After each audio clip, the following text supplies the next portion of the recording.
Indeed. 50 degrees and clear, not a cloud in the sky. A beautiful night for some SFL action. It's what's been a fantastic day of games in the SFL. 4 games in the books, 2 more to come for you this evening. This one comes your way on 11 Sports. Coin toss up in the air. And we will see. The Kings win the toss. And I believe choose to receive.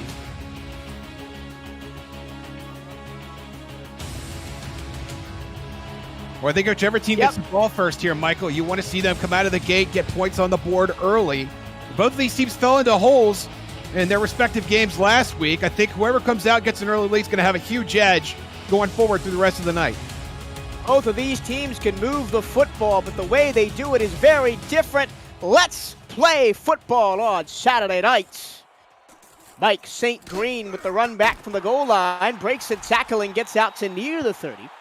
They'll spot him at the 28, and here is the offensive unit for the Jacksonville Kings. Christian Christensen is the 8th-season veteran quarterback. Running back Jared Willis, Iggy Swift, the fullback. Wideouts Grayson Willis, Mike St. Green, and Kenny G. Ken Gossett. And the tight end is Jack Wall. They wear the all-purple home strip tonight with gold shoes and gold numbers. They go from left to right. Christensen in the gun. So Willis and Swift to the backfield, both to his left. Christensen going to throw on first down, and he's going to air it out. And Jared Willis has 3 yards off the left-hand side. Here's the starting defense for Atlanta. Chris Porter, Leo Jefferson, Josh Williams, and Billy Ray Valentine on the defensive line. Cole Finnegan, Cree Higgins, and Aquantis Shine in linebacker. Jay Miraculous, Connor Darien, and Brake Hamrick at the corners. And Moose Papineau and Chris Henry are the safeties. Second play from scrimmage. Christensen under pressure, flares it out to the far side to Willis, and it'll be a 3rd and manageable 2. Yeah, and I like that. Atlanta had 8 in the box early, and you're still getting Christensen in a rhythm, throwing those out routes, and Grayson Willis right there with the catch. Fun fact, Michael, Grayson Willis and Jared Willis, as a brother duo, sitting on 99 combined touchdowns. Who will be the brother that puts them over 100 as a pair tonight?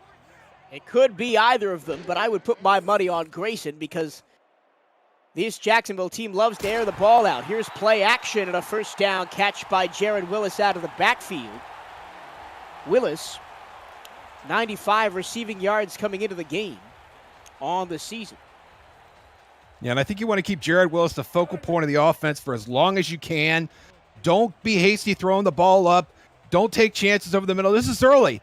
Atlanta's just as excited as you are. Get into a rhythm before they do. Another underneath route. This time Ken Gossett picks up his first catch, 8th-season veteran. That actually puts him over 400 yards on the season, although only 1 touchdown for the 8th-season veteran. And he is closing in on 11,000 career yards. He's about 60 yards away from that right now at this point. And Gossett and Christensen have been together in Jacksonville this whole time. What an amazing duo, about to hit a significant milestone here. Into 2 SFL championship games together. Here's Willis on a swing pass again. He'll pick up a first down into swarm territory to the 49-yard line. And it is very possible, Josh, that we will have a shootout in primetime tonight because Atlanta scores a lot of points, but they also give up a lot of points, over 100 on each side through 4 games. Yeah, the funny thing about Atlanta is they're really good on 3rd down. 43% is good for 5th in the league. The problem is they're not great on 1st down or 2nd down.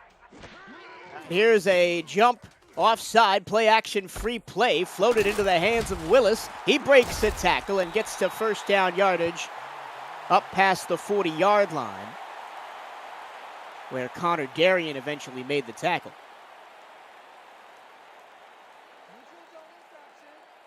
And they're going to decline this penalty. Yeah, that is what is called making the most of a free play. And that's already 2 play-action passes on this opening drive. A lot more than you usually see run in the SFL. Not really a play-action happy league because the defensive ends are usually so talented that by the time the quarterback sets his feet, he's already got a man at his face. Well, Michael, I think they're concerned about what happened last week. Reggie Streeter, when they faced Louisiana last week, was having a down season. He managed over 100 yards from scrimmage last week. It was a bounce-back game for him, and it came at the hands of this very same Atlanta defense. Off middle, crushing blow by Chris Henry, the strong safety. And as we said in the opening, this is a very long-standing rivalry. The Kings lead the series 8-4 and have won 6 of the last 7. The only one of those was played right here in Jacksonville.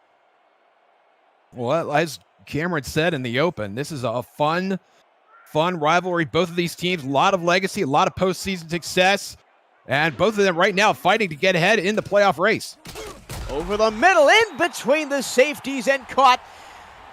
There's Mike St. Green. His first catch of the night puts the Jacksonville Kings in the red zone. And we mentioned before that this has the opportunity to be a shootout. When these two teams get together, more often than not, the games are bangers. Last time they met last season, 40-30, a Jacksonville win.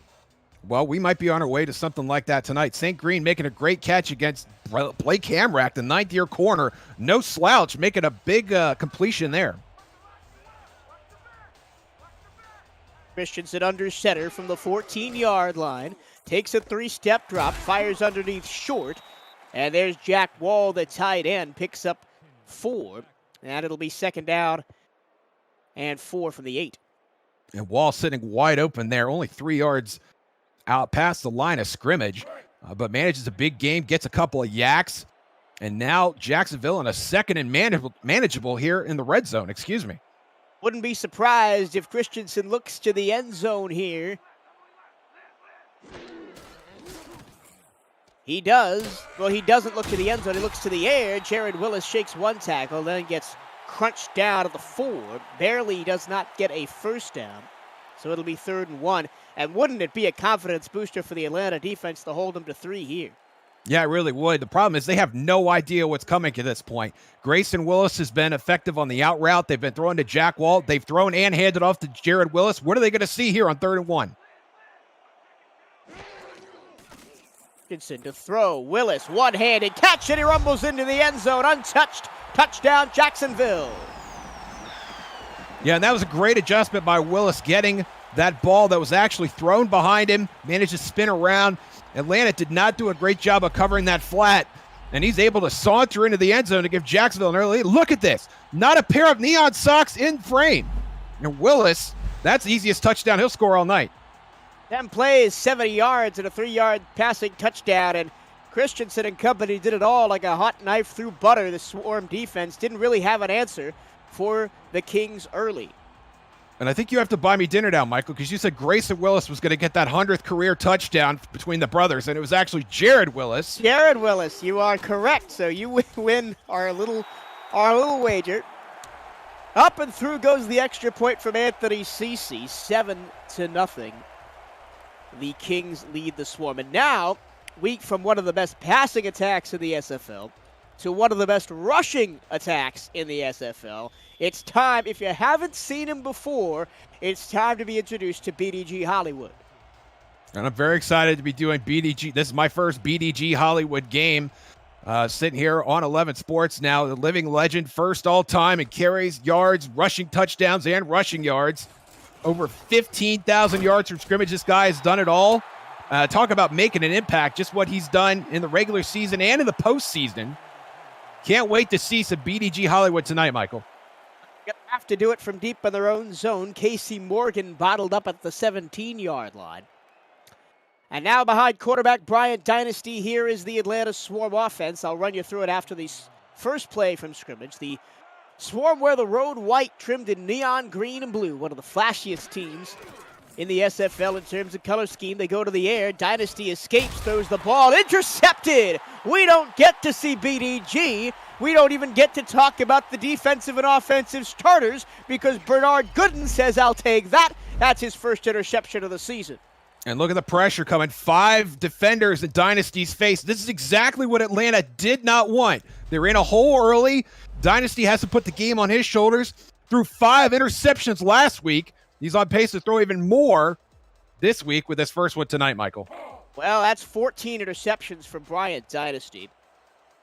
And compared to only 8 touchdowns on the season for the second-year quarterback. Not really what you want to see first play from scrimmage. Jacksonville back on the field in plus territory at the 30-yard line. Crossing pattern. St. Green has his second catch, gain of 5. And let me go back to your point on Dynasty there real quick, because this is not an 8th-year veteran like Christian Christensen. This is a second-year guy. He's still trying to find his footing in the league. And what do you do when he's down 7-0 in his first possession? You have him throwing an out route. You have players in his face. You're putting too much of the game on his shoulders at this point, especially, as we mentioned, you have a Hall of Famer, a future Hall of Famer in BDG Hollywood sitting in your backfield. Willis goes nowhere on first down. Visit the new SFL League website at www.simulationfl.net for info on how to create your player to join the community and the league and the teams that play in it. Links to apparel, helmets, and a comprehensive history of the Simulation Football League. It's over 1,400 games, and it's thousands of players who have hit the virtual field. The SFL, we put the fan in fantasy. Another truck stick for the running back, Jared Willis, as he gets close to the first down, but not close enough. It'll be 4-1. And here is Anthony Cece. Anthony Cece, 75 for 75 career. This is his 3rd year in the league. He has still not missed a field goal. Oh, they're on the field. And it looks like we're not going to see him at all. They may just be trying to draw Atlanta off sides. And with 13 seconds to go on the play clock. And it did jump once off sides already today. Yeah, but the linebackers are backing off the line. They know this is just a bait to try and get them to jump off sides, give Jacksonville a free play. It doesn't work. Kings call a timeout.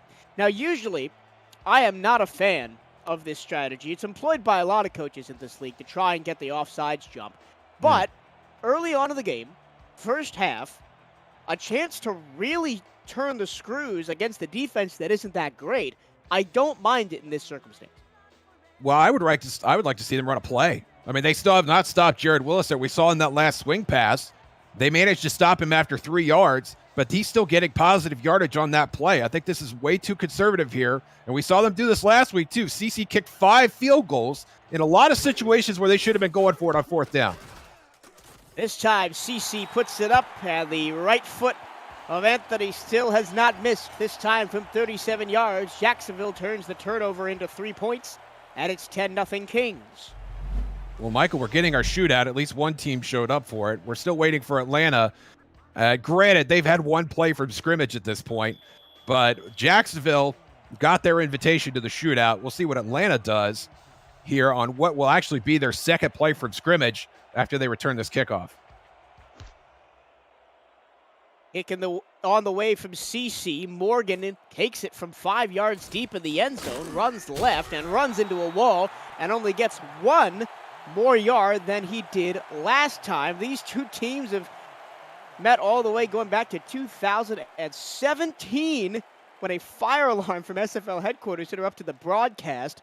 Then in the Eastern Conference semifinals, Jacksonville, then known as the Tallahassee Pride, was the number 1 seed and upset by Atlanta. I think that was the right decision on that fire alarm. Safety first.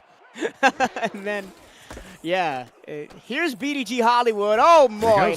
Spin move, double spin move, first down and more. And this is why you hand the ball to Mr. Hollywood.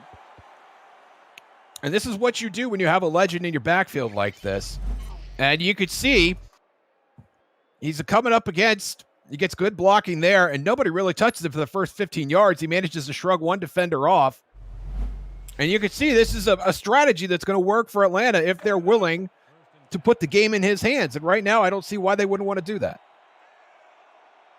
I hope I get a chance to run through the starters on when Atlanta has the football. I'll do that after this play, unless it's another turnover. Dynasty in the gun, drops back to pass. Plenty of time to throw an out route complete for a gain of 4 to Boo Chisholm. All right, here are the Atlanta starters. Brian Dynasty, their quarterback, BDG Hollywood. At running back, Mitchell O'Brien partners him at fullback.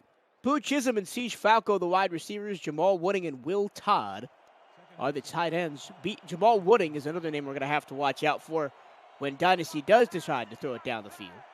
Absolutely. Had a long 77-yard touchdown, second play of the game last week. Over the middle and into Jacksonville territory.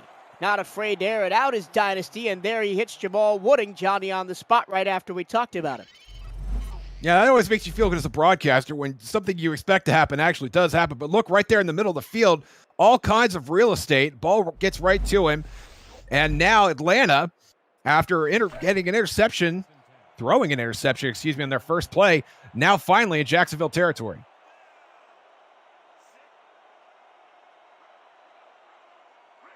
Jamal Wooding, 31.7 yards per reception as BDG Hollywood against the power eye takes that extra bit of blocking and goes right through for 8 yards.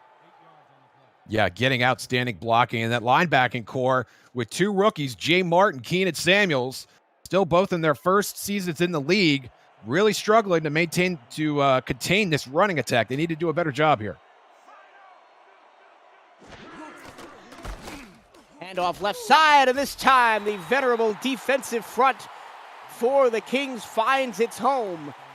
And it's going to be 3rd down and 6 after the loss of 3. Hunter Norwood stacked him up. And I'll use this opportunity to quickly run through the Jacksonville defense.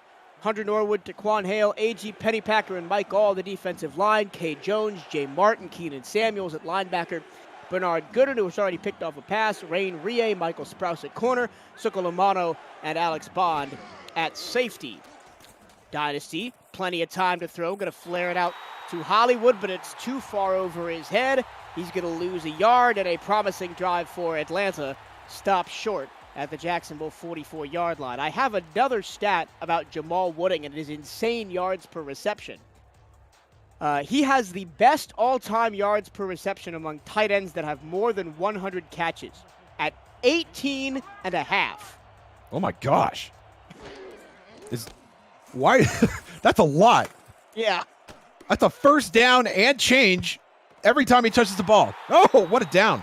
Oh, it's just over the line.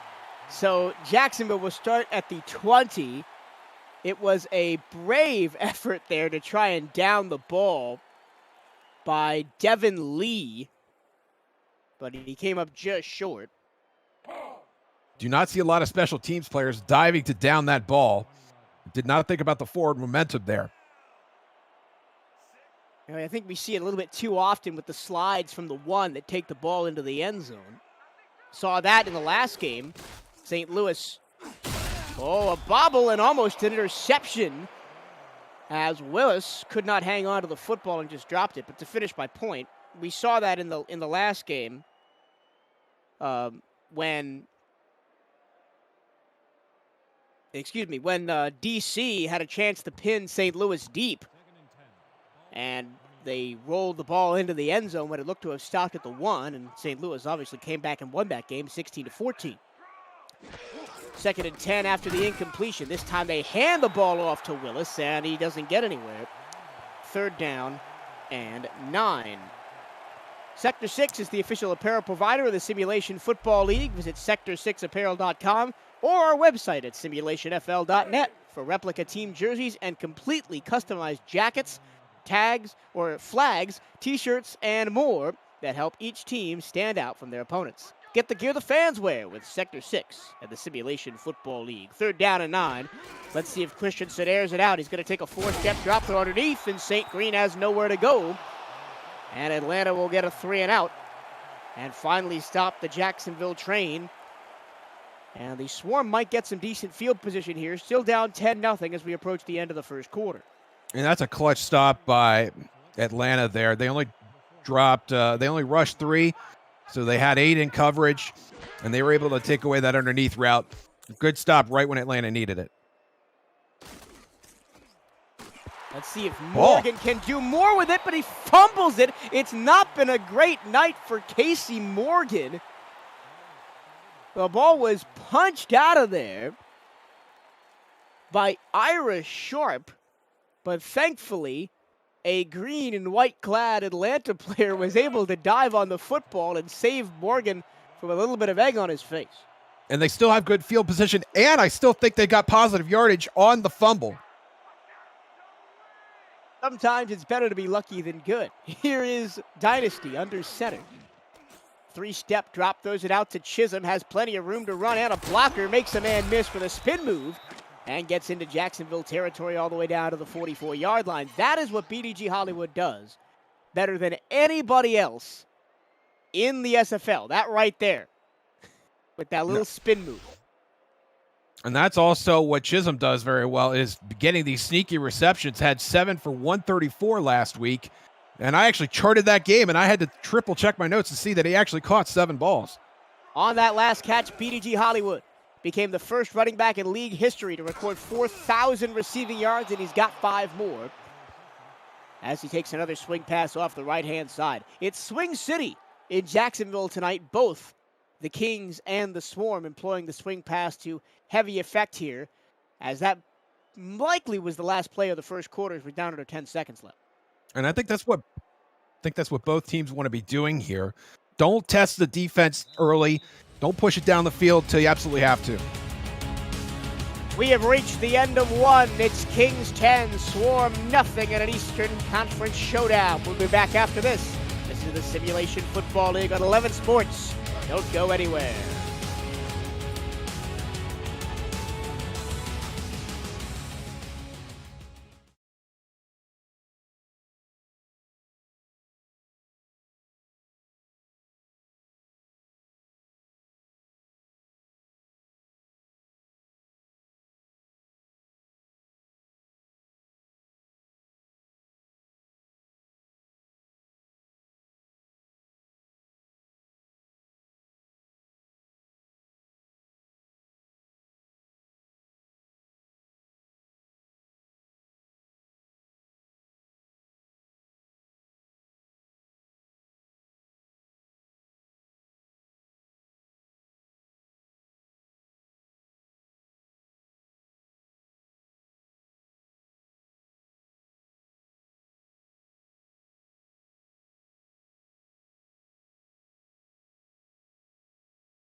Welcome back to Jacksonville, Florida. My name is Michael Torello. Josh Zirkle is alongside me in the booth. Cameron Irvine is our producer.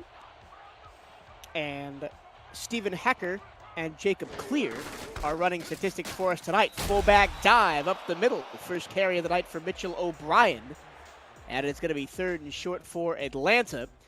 Josh, the first quarter was defined by Jacksonville efficiency on offense.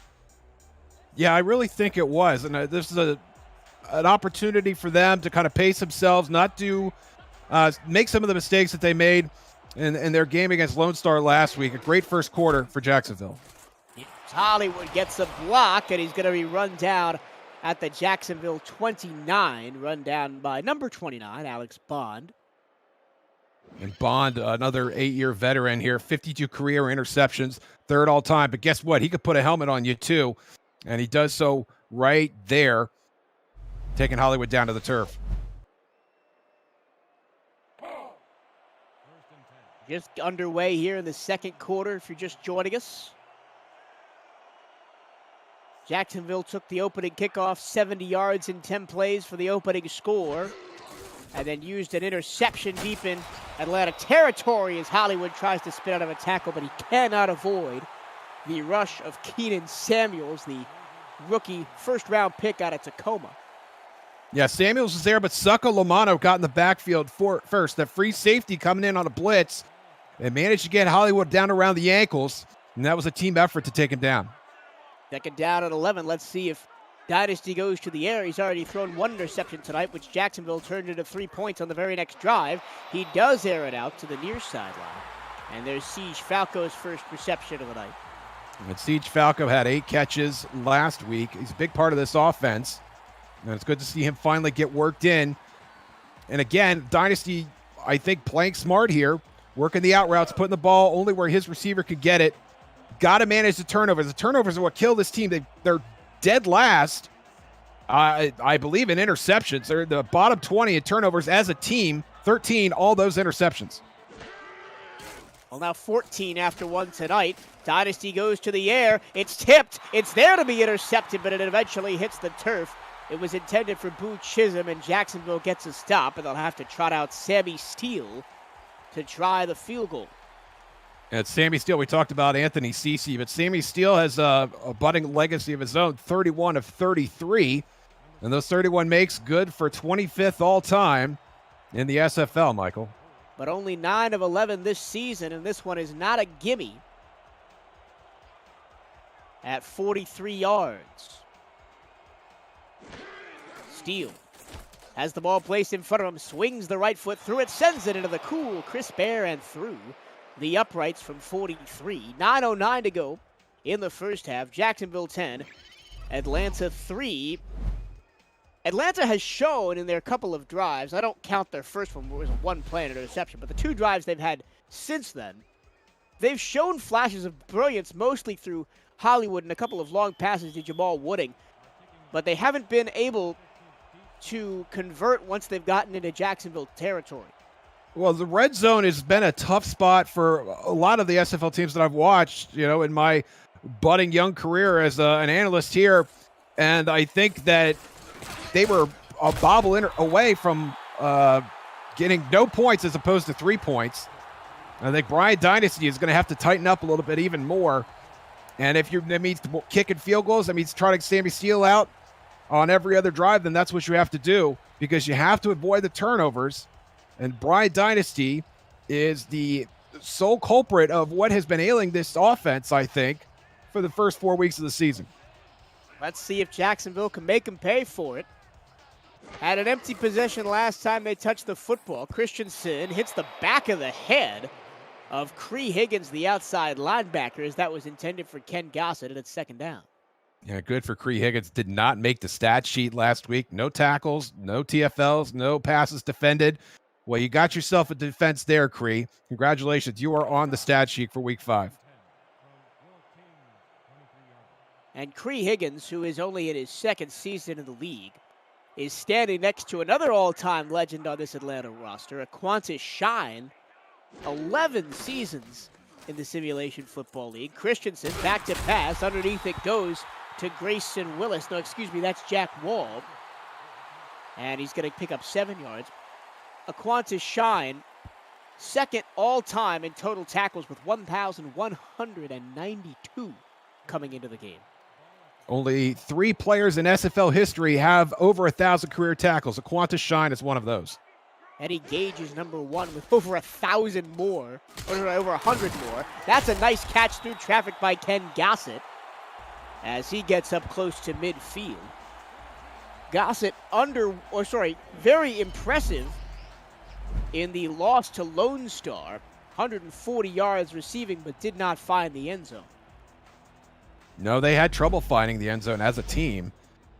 And the defense did not help them out in that game. They gave up 3 long touchdown passes to Lone Star. They had some matchup problems there on that side of the ball. The offense, to be fair, did not fare much better against the Glory in that game. Underneath pass complete to Gossett as he bowls over a player on the sideline. That's Hunter Norwood. Not easy to bowl over him. He's 325 pounds. And, that guy was doing him a favor. He had ran right into that table. So that teammate, your reserve on the team, that's exactly what you do. You look out for your starters. And if you've got to be the one to run into the table instead of Ken Gossett, then by golly, you run into that table. 2nd and 4 from the Atlanta 48. Another play-action pass, and that's why you don't see it very often. Look out, because Leo Jefferson's got Christensen sandwich written all over it. And he makes his 4th sack of the season.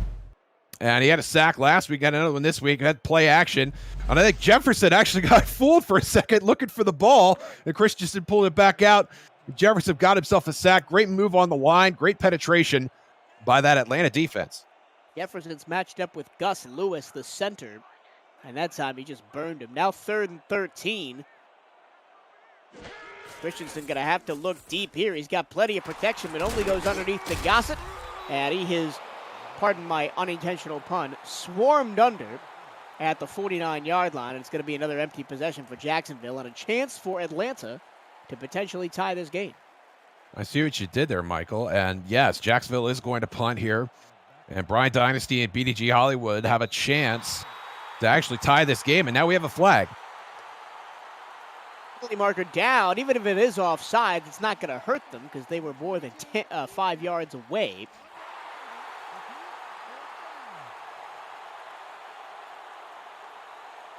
Sean Diggs, the backup cornerback playing special teams, was the culprit for Atlanta, but I am quite sure that Howard McCoy will still be out there unless they want to try and go for this on 4th down. No, McCoy is still out there. And we saw the pass on 4th and 1 earlier in the game with much better field position. They are going to punt here. Try and pin the swarm deep will be McCoy, his 2nd punt of the night. He stands at his own 40-yard line, gets the kick away cleanly. It's a high rainbow kick fielded at the 10-yard line by Morgan, and Morgan gets it up to the 17. Starting field position for Atlanta tonight.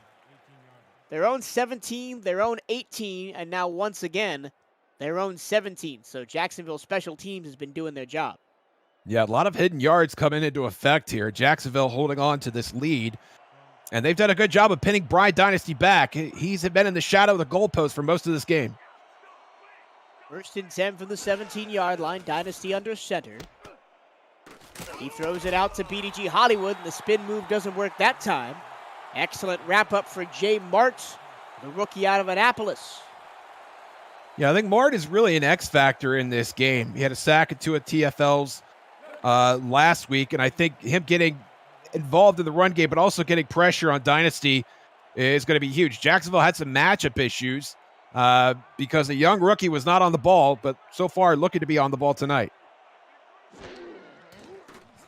Dynasty again to the corner route, and this time Siege Falco comes within a hair's breadth of a 1st down. It'll be 3rd and short. And this is exactly what you want. You want to be in a position where you could throw it or run it, make the Jacksonville defense think about what you're going to do, and not put in a situation where you're relying on just one offensive player.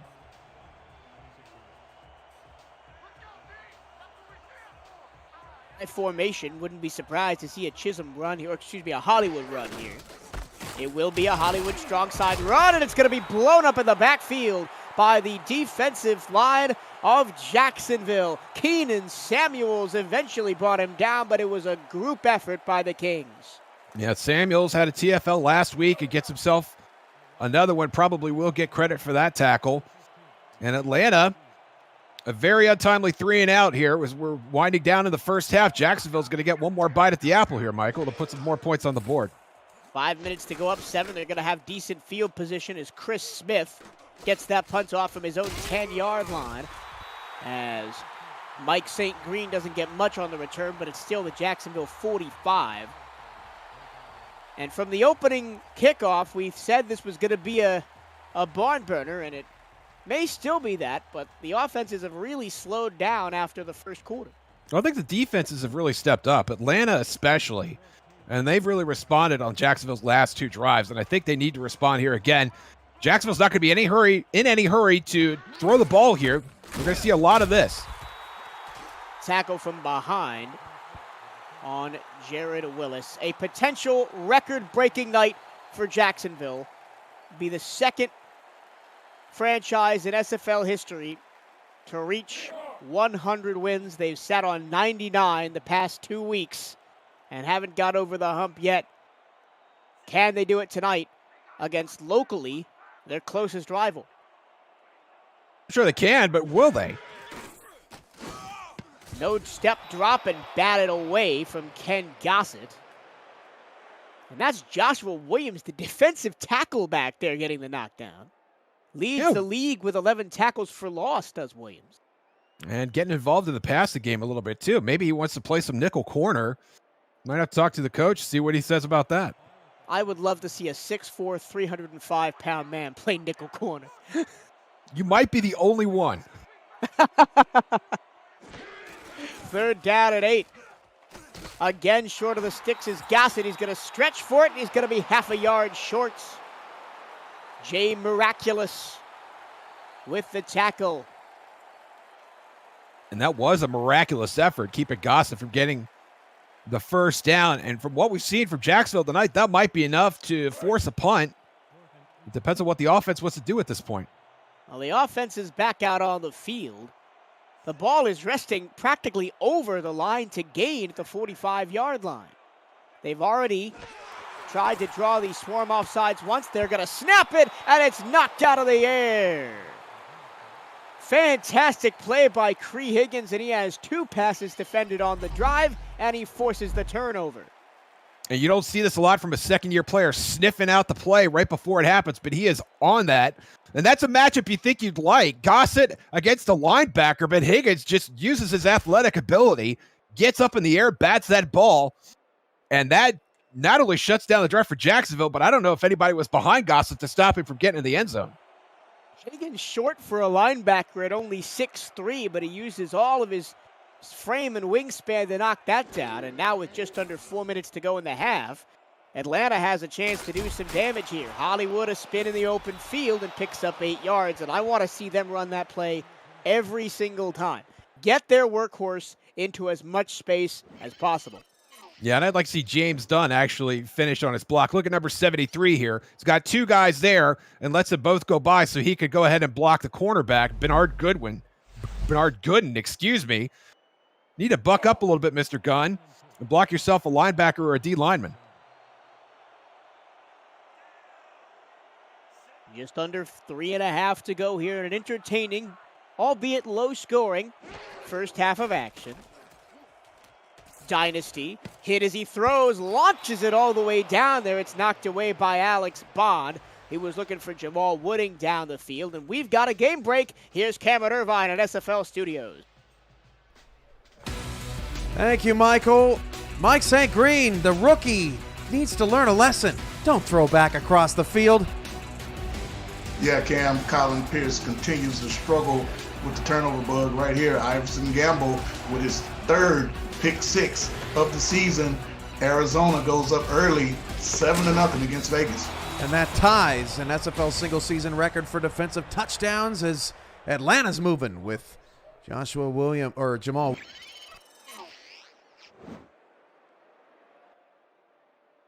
Thank you, Cam. Arizona on top of Las Vegas. You can catch that game on the SFL's Twitch channel.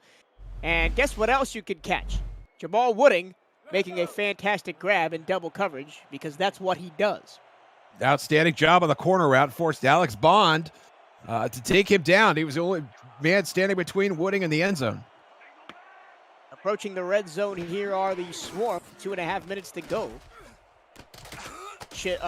Hollywood, in space, dragged down by Mart. That's the 2nd solo tackle for Jay Mart on Hollywood in this quarter. And how much of a confidence booster is that for a rookie? I've brought down the best back in SFL history by myself twice in the span of about 5 minutes. Well, I'm sure it feels great, but that's his job. That's what Jacksonville is expecting him to do. Again, Hollywood brought down from behind. This time run down by the defensive end, Mike All, who was blanked on the stat sheet last week, gets his first tackle of the game. And Mike All, for a second-year player, really has a nose for the football and did a nice job there. 2-minute warning. Atlanta trying to tie the game with Jacksonville before the halftime interval. Can they do it? Find out next. This is the SFL on 11 Sports.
Jacksonville, Florida. The hometown Kings lead the Swarm 10-3. 2 minutes to go, and Atlanta trying to close the gap as they're at the 25, but they're facing a 3rd and 9. Bryant Dynasty with trips to his right. Takes a 3-step drop, has plenty of time to throw. BDG Hollywood, one man to beat, and he's going to rumble right through the tackle of Michael Sprouse and pick up a 1st down. Welcome back to the broadcast booth here at the Kings Lair. Michael Torillo, Josh Zirkle guiding you through this one. And what a great play by Hollywood. A lot of people wonder why you would throw it behind the sticks on 3rd and long. That's why, because you got a player that can make plays and beat defenders past the line to gain. Yeah, there's not much doubt when Hollywood gets the ball. He's going to go where he pleases, except that time when the offensive line goes out to lunch and allows Mike Gall and Alex Bond, free reign in the backfield. 2nd down and 14 after the loss of 4. Nice game from Mike Gall already, making an impact right here on what is going to be a very pivotal drive. Atlanta has an opportunity to tie this game. Conversely, Jacksonville has a chance to keep them out of the end zone. Under 1:10 to go. And Jacksonville jumps offside. Free play. Hollywood is not going to get very far, and they'll accept the penalty. Reminder coming up on the SFL Halftime Report, Cameron Irvine and Mike St. Green analyze the first half, provide updates on the Las Vegas-Arizona game, and revisit Week 4 with the top 10 plays of the week. It's all coming up on the SFL Halftime Report right here on 11 Sports. You'll want to stick around for that one because the Week 4 top 10 plays, if you haven't seen it yet, well, I'm not going to spoil it, but you're going to want to stick around. They're very good. They're the choicest, most delicious select plays from all around the SFL from Week 4. You don't want to miss it. Well, free 5 yards for Jacksonville. Now it's 2nd and 9, which has basically erased the sack from 1st down. Underneath it goes, racing for the pylon. Touchdown, Atlanta Swarm. And Jamal look who it is. Wooding rumbles in for his 4th touchdown of the season.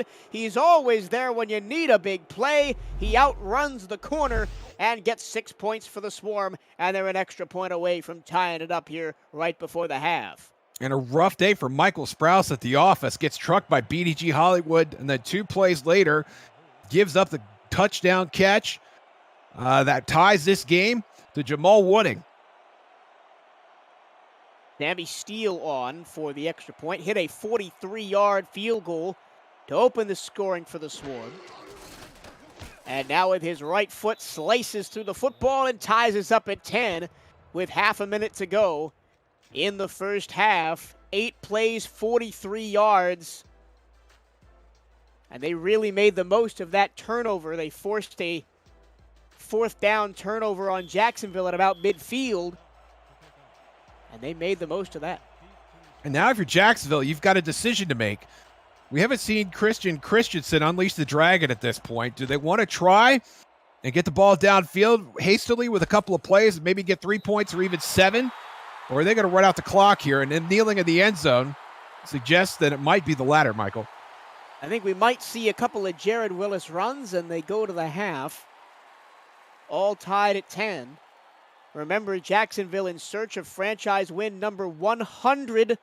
All of them under the watchful eye of Frank Gooden, either in Tallahassee or here in Jacksonville. From their own 20-yard line, Christensen going to throw short to St. Green, and he's going to get 1 yard. And I might be wrong, but I think it's the first time we've seen that 3-3-5 look from Atlanta. And that was a matchup, that was a look on the defensive side I think got them into some trouble last week. We hadn't seen much of it from then, but they did a good job of corralling Mike St. Green with that defensive arrangement. You can see now they're back in a standard nickel. Jacksonville second franchise all-time in games played under the same owner. Over the middle and complete to Gossett for a 1st down past the 30. That is Jack Wall with a 1st down past the 30. And you can the see only one that beats him has more is the Queen City Corsairs. And they're going to run it out. And that is the end of the first half. Your score at the break, Jacksonville Kings 10, Atlanta Swarm 10. Remember, on the other side of the break, it's Mike St. Green and Cameron Irvine at SFL Studios with all the Simulation Football League news that's fit to print. It's coming up next. Don't go anywhere.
Welcome back to the SFL Halftime Report. Along with Mike St. Green, I'm Cameron Irvine. Welcome back to the SFL Studios, I should say. And great ball game. Not exactly what I expected, Mike. 10-10 Jacksonville and Atlanta at the half. Both teams' defenses seem to be in the heads of the OCs, and we've got a ball game. Yeah. Both teams are defenses are playing well. Not the, offensive fireworks I think that everybody expected coming in. Jacksonville got out to a hot start. Jared Willis with an early touchdown catch. Bernard Gooden had an interception in the first half, led to Anthony Cece field goal.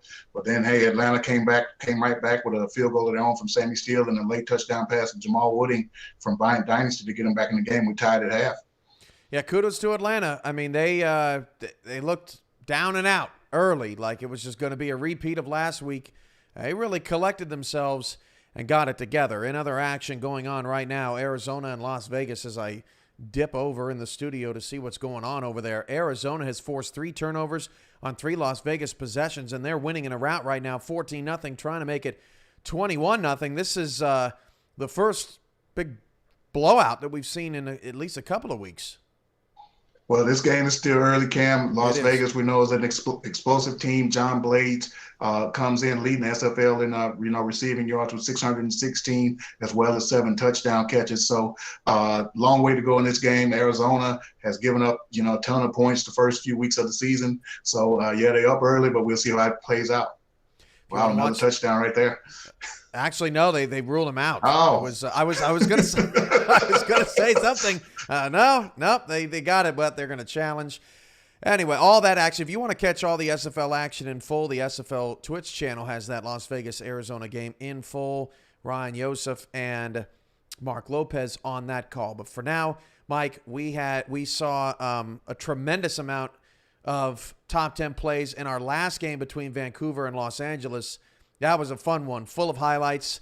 But week 4 was full of highlights too. And we've got those top 10 plays from week 4 right now.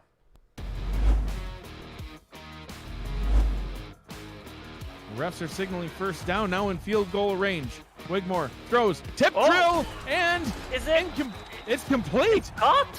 tipped and caught by the Vultures up at the 16-yard line, and now London's forced to burn their first timeout. What a time to call a timeout. This sequence of events has been incredible. Incredibly in favor of Baltimore, that is. 2nd and 12, Brown in the gun. From the 13. Steps up, throws towards the end zone. Touchdown, St. Louis. It's the Eagle. He's landed again, Mike. The Eagle has landed again in the end zone. His second touchdown, Matt, on his 7th reception. 7 for 85 yards, 2 touchdowns for Eagle Mondavi. 45 maybe? It'll be a 55-yarder in the snow. Snap, spot, kick is on the way. It could be, it might be, it is good from 55 yards. Yes. Here is your field goal unit, Colin. Anthony Cece, it could be, it might be, it is good from 53. Good left, right. Ash, kick. And it could be, it might be, it's good from 54. The streak continues, and it's now 24-12 with 2:29 to go in the first. CC's got to have a chat with the offense on the sideline now. It's like, hey, stop making me kick 50-plus yarders in the snow, would you? King is in the gun. Quick drop, throw, left side, deep, caught, down to the 40-yard line, and he may go to, no, is he gonna get there? He is, to the house. That is a Houston touchdown. It is DR Sim making an impact. And that is DR Sim's 100th touchdown. That is first all time. Congratulations to DR Sim. First down. Deep drop here from Caswell. Has plenty of time. It's picked off! Going the other way. He is gone! DJ Majesty! Touchdown! Desperados! Yeah, resuscitate that ball. That ball's a goner, DJ Majesty. You just took it to the house. Outstanding catch and run by the 8-year veteran. Look at him just size this thing up. And this is a linebacker. This guy's 6'4", 245, and nobody can catch him. He's off to the races. An outstanding play at just the right time for the Desperados. A lot of rookies on defense. That veteran presence can do a lot for you. Swearingen breaks a tackle and another one up the middle. He's got room to run. Nobody's going to catch him. Gugger's trying, but another big run for Keith Swearingen's going to give Charleston the lead. And a big shout out on that touchdown run goes to Ken Macaro. Didn't block Eric Gugger down the field, but stayed next to him so that Gugger could not take a good angle and make the tackle. He ended up having to outrun Macaro and kind of try and hook around to beat Swearingen. Swearingen's speed ended up being too much for him, though. Dynasty back to pass, deep ball near side, hauled in, and he's got one man to beat. He's gonna go all the way. Boo! Chisholm, touchdown, Atlanta, and that shatters the mark. He stands alone at 10th all time in receiving yards.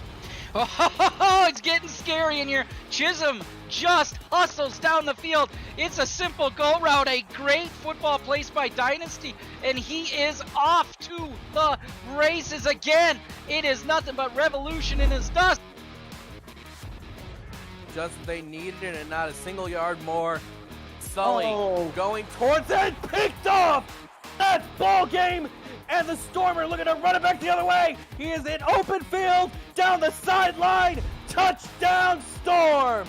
The death blow's been dealt to the team from the City of Angels. Number 27, Ryan Davidson, the man who's been doing so much all game long, wins the game for the Storm. And that's why he's a future Hall of Famer. Back towards the 10-yard line, returnable. Out to the 20, the 25, spin move to the 25. Whoa. He's got some room. No way. Double spin, got him in space to the 40. Is he going to be able to break free? Oh. He is. That's going to be a return touchdown. No way. No flags. That is a score for Vegas. What a way for them to get on the board. Thank you, Doug Britton. Well, if that's not the number one play this week, I don't know what is, because that's the first kickoff return touchdown of the season, and oh, it was Purdy. Look at the double spin. Left them all alone, and boy, did Vegas ever need that. In this game, you got to give them another chance. Drew, deep shot right side. Buchanan Simons is open. Breaks the tackle. This is going to be a 70-yard touchdown. Buchanan Simons. Oh my, Robert. DC had the chance, and their crowd is not happy with it, and I'm sure the coaching staff isn't either, but Buchanan Simons, a huge play for the Predators offense. Yeah, Buchanan Simon's speed ends up being too much for the corner, John DeSantis, to keep up with on the coverage. Comes up with the reception, and at that point, it's pretty much over for the Dragons. Simons takes a huge touchdown into the end zone. And Steven, I hate to say it, but I think that's pretty much game. I love Stephen Hacker's call on that. You know how when the fan raises up his arms and he just kind of leaves the room, and you're like, where'd he go? Hacker, you could tell he was just he just couldn't believe what had happened. That was incredible. Yeah, another amazing week of top 10 plays. And what I liked about this week's plays, they all were at big moments at big times in all those games. Yeah, it was awesome. Well, week 5 continues as we roll along here on the SFL on ESN. Coming up the second half of Atlanta and Jacksonville. That game is all tied at 10. We're watching Arizona and Vegas closely. That's now 17-0 Scorpions. And you're watching the Simulation Football League on 11 Sports. This has been the SFL Halftime Report.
Welcome back to Jacksonville, Florida. It's SFL After Dark, the nightcap here on 11 Sports.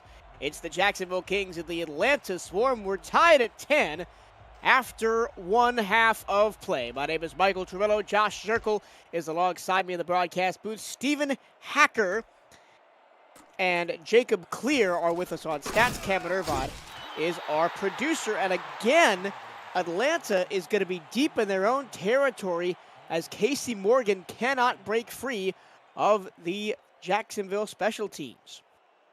Well, you got to give credit to Atlanta. They found themselves in an early hole. It was 10-0. They dug themselves out. They got into the red zone. They scored a touchdown in the red zone to get this thing knotted at 10 apiece. Now the playbook is wide open for them. The world is their oyster. Let's see what they do. Offset eye on first down, but it's going to be a long drop for Dynasty. Rolls to his right and has a man wide open behind the defense. It's Siege Falco, and he's pushed out all the way at the Jacks 39, and he is not getting up. He might be in disbelief that his team actually called that play. We've seen Dynasty the first 3-4 weeks of the season throwing interception after interception, and then he finds Siege Falco wide open in the middle of the field, and he nearly broke that for a touchdown. But what an amazing, aggressive play call by Atlanta to come out swinging in the second half. I'm not sure where Alex Bond was, because that was who he was supposed to be on. As we can see some of the numbers by Chisholm and Falco on their career, they have oddly similar numbers. Just Chisholm's been in the league a little bit longer. And now after one play, Atlanta's in Jacksonville territory. Over the middle again. Diving catch down inside the red zone to the 18-yard line. This time it's Boo Chisholm. 2 plays and over 80 yards for Atlanta. Yeah, just unbelievable. And Dynasty sitting in there, rushing his face. It delivers not quite a perfect strike, but Chisholm makes a great adjustment to the ball. Diving catch, and Atlanta's back in the red zone, Michael. What's going on here? They got a big-time team talk at halftime from owner Mark Chisholm is what happened. They've got 3 split out to the right. Dynasty stands in against the rush, fires short over the middle, and it's caught for only a gain of 4. Buried in all of this action here on the first drive of the second half is the fact that Siege Falco had to be helped off the field after making that huge catch from the first play from scrimmage. He has not come back onto the field yet. And that was Devin Lee, who I think has replaced him. Devin Lee, number 83, he's nearest to the quarterback in that 3 spot on the right-hand side, has replaced him. To the far side, and it's in and out of the hands of Casey Morgan, who's also into the ball game. And he's just not had a great night, has Morgan. He hasn't been great on special teams. He had a fumble that was thankfully recovered by Atlanta. Yes. And now he lets a touchdown go right through his hands. Well, a curious decision by Dynasty to go to Morgan instead of Wooding or Boo Chisholm or even the rookie Will Todd. He's got some other options out here. Maybe stay away from the guy with the cold hands tonight. 3rd and 6. Rolling to his right and going down is Bryant Dynasty under the immense pressure from Hunter Norwood. And Taquan Hale was back there as well. Those two are a dynamic duo among dynamic duos of defensive linemen. Taquan Hale, number 2 in sacks all time. Hunter Norwood, number 4 in sacks all time. And Hunter Norwood, 2nd in TFLs all time. And Taquan Hale, 3rd in TFLs all time. They're just going back and forth. I'm sure at the end of the game, they just sit in the locker and compare the stat sheets with each other. Well, Atlanta gets 80 yards on 2 plays and then can't finish in the red zone. A 34-yard field goal is good from Sam Steele. And the first lead of the ball game for Atlanta. And now how will Jacksonville respond on offense? They took a big-time punch, and now they got to come out swinging themselves. They really did, and now I think the game is going to have to be in Christian Christensen's hands because they are playing from behind now for the first time on offense since this game has started. And you can't say enough about the drive that Atlanta had. 2 big shots down the field by your second-year quarterback. And I think that was a really good sack that Bryant Dynasty took on 3rd down. Didn't try to make anything happen. Didn't turn over the ball. Took the sack. This team got 3 points, and now they have the lead. To be perfectly honest, on the first play of that drive, when Dynasty rolled to his right, I was thinking, oh no, he's just going to airmail this one. And I was completely wrong. Because he threw that 40 yards in the air off his back foot. And they did it again on the next play. You know, probably 75 air yards, which made up the entirety of that drive. You know, look, I almost buried the guy earlier in the first half. You got to give credit where it's due. That's outstanding to come right out of the locker room and do that for your team. And now the page turns. Christian Christensen, the 8th-season veteran, trying to lead his team behind for the first time. And we've seen those really short passes, almost just 1-yard curls all night as Grayson Willis picks up that one. Keep up with the SFL and its teams on social media at Simulationfl. Follow and subscribe to all the channels, Facebook, Twitter, Instagram, YouTube, Twitch, and we're even on TikTok. From teams to podcasters, final scores to major highlights, the SFL social media networks have got you covered. Second play from scrimmage on the drive, underneath, into the soft zone for Jack Wall, and he's going to pick up 6, and it'll be 3rd down and 2. And a big gaping area for Jack Wall. Nobody in the vicinity. Deep drops by the linebackers and the secondary. And Wall just took 2 steps out of his stance and caught the ball. What we haven't seen tonight from Christian Christensen is him do exactly what we saw Dynasty do on that last drive, which is air the ball out. I don't think he's thrown the ball more than 10 yards all game, and he's not going to do it this time, as he basically just fired that one out of bounds. It was a fantastic catch along the sideline by Jarrett Willis, but he had nowhere to go. And you look at Dynasty and Christensen, if you were to compare them, their stat lines are pretty similar in terms of touchdowns and interceptions, both of them underwater in the sense that they have more interceptions than touchdowns. You would expect that from a second-year guy like Brian Dynasty, but if you're an 8-year veteran with a team that has the aspirations of making a deep playoff run, that's got to alarm you a little bit, and I think we're seeing the play calling reflect that tonight. Maybe a little over-conservative from Frank Gooden. Casey Morgan with the punt. This time he hangs on to it at the Atlanta 36. And Cameron Irvine. What's going on with Las Vegas and Arizona? What's going on is Vegas hanging on. Mike St. Green, what do we see? Yeah, Arizona looking to add to the lead, but Mark Terra with a big interception to try to keep Vegas in the game. Vegas' offense really struggling. Their defense keeping them in it, but it's 17-0 all Scorpions so far. Back to Cirillo in Jacksonville. And during the game break, Dynasty almost went long again, and it took a nice bat down from Jay Mart. Talk about a guy who's had an underrated game. Martin has had a very nice performance, the rookie, and he knocks that one away. Tremendous. He was one of my X factors. I'm sorry, Michael. One of my going into the game, I really thought that he had to perform well. You know, at the linebacker spot, he was going to be subject to the certain matchup issues. You saw him there defending the pass very well. But I'm really surprised by what Atlanta's doing offensively. They're coming out in 11 personnel. They're already missing Siege Falco. So now they're starting 2 non-contract wide receivers on first down in a pivotal drive when they're trying to extend their lead. This time, no wideouts. I know a lot of teams like to throw from this position, and they will do so. It's just a little pitch to Hollywood, and he gets 7. To finish my J. March. Oh, and Siege Falco's not going to return. He is out for the game. And that is a big blow for a team that only has 2 contract wide receivers. Dynasty, very fortunate to have the lead at this point. It gives you a chance to kind of scale back what you were planning to do offensively in the second half. Well, they've still got BDG Hollywood and Boo Chisholm, so do not count out the Atlanta offense. And they go to the air again. This time in between the linebackers, the pass is caught, and right at midfield for Boo Chisholm. To finally finish my point about Jay Mart, he's got 6 tackles and that 1 pass defended tonight after putting up no stats at all a week ago.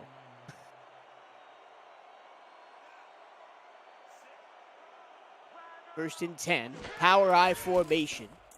It's going to be a swing pass. Hollywood gets a block, gets a first down, and deep into Jacksonville territory all the way down to the 30-yard line.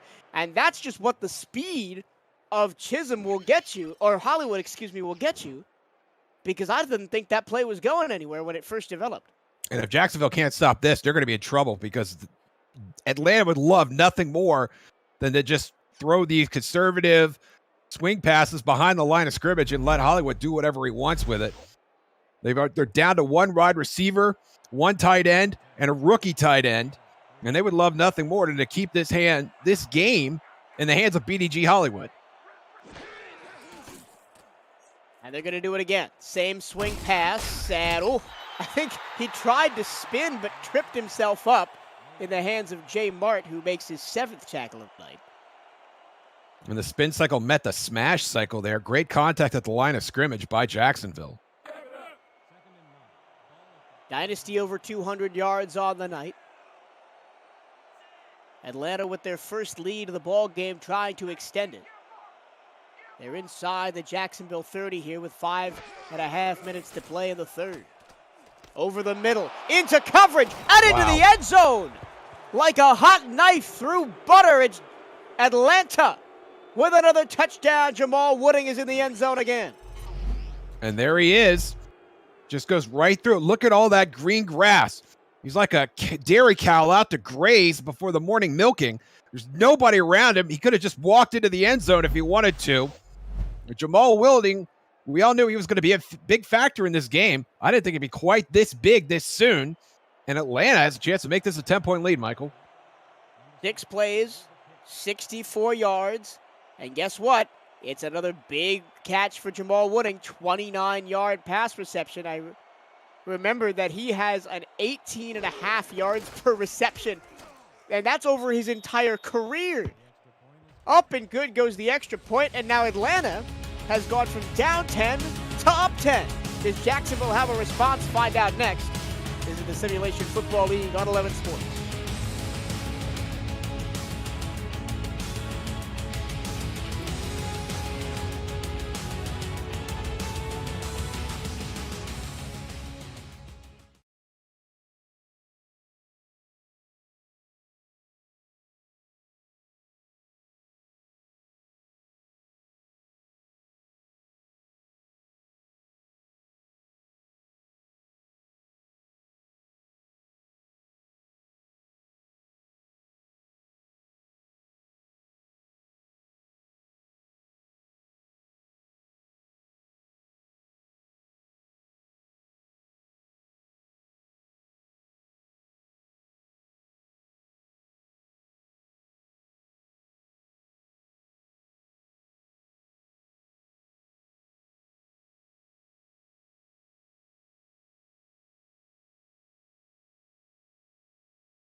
Atlanta 20, Jacksonville 10. It's 20 straight points for the team from the ATL.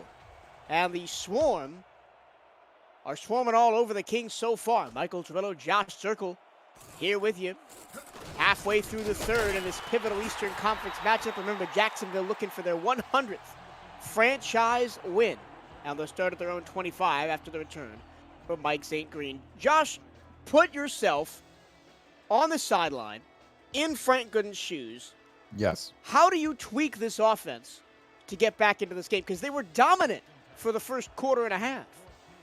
Yeah, they were, and that started with Jared Willis, and then once Atlanta got Jared Willis under control, the game plan did not evolve. Like that. I mean, that's a fantastic run-stopping performance there by Cole Finnegan, aided by Leo Jefferson. Yep. I couldn't have asked for a better diagram of what we've been talking about here. And ever since the Atlanta's been able to put the kibosh on the run game, Christensen has not been throwing the ball. He's got 23 completions for 130 yards, a downright Tebow-esque stat line. Longest completion is 17 yards, and that's not helping from Ken Gossett as he just drops that one right in front of Aquana Shine, and it's 3rd down and 8. And if you are Jacksonville right now, you've really got to be concerned because Atlanta's offense has heated up. They are throwing caution to the wind. They're throwing the ball down the field. And Jacksonville, unwilling to do any of those things right now, is looking at a 3 and out if they don't convert here. Let's see if they throw past the sticks. Haven't done a lot of that today. Christians are going to air it out. One-on-one coverage, and it's hauled in to the 46-yard line. Ken Gossett doesn't disappoint that time. Yeah, I think that was Jay Miraculous. He beat in coverage there, just went up. And Christensen just gave his man a chance, that is Miraculous, to catch that ball. Got his body in perfect position, so Miraculous would have had to reach over him to catch that. A very nice throw and catch, and a first down right when the Kings needed it most. That's a very veteran move for Ken Gossett. After bobbling a catch that would have given him a first down on the last play, you go back to him, and he makes a stellar catch to move the sticks. Christensen into the flat for Willis. Plenty of room to run for Jared, and he's going to get 10 yards and a first down into swarm territory at the 43. And that's what was burning Atlanta earlier, and I don't understand why they weren't able to stop it there. They had 8 in the box. They dropped into pass coverage, and Willis just snuck around the line of scrimmage and converted that to a big gain. That previous pass to Gossett was the longest completion for Jacksonville in the game. Previously, it was 17 yards to Mike St. Green back in the opening drive of the football game. Underneath it goes to Gossett again, and he is run down by Blake Hamrick, and that is number 500 in the career of Blake Hamrick. 500 tackles all time for the 9th season veteran. Outstanding to see those defensive players hit their milestones. 500 career tackles. Quite a career for the 9th year cornerback. Over the middle, into the soft zone, and Grayson Willis takes a licking and hangs on to the football. Chris Henry almost knocked his helmet off with that tackle, but it's a first down for the Kings. And you mentioned that.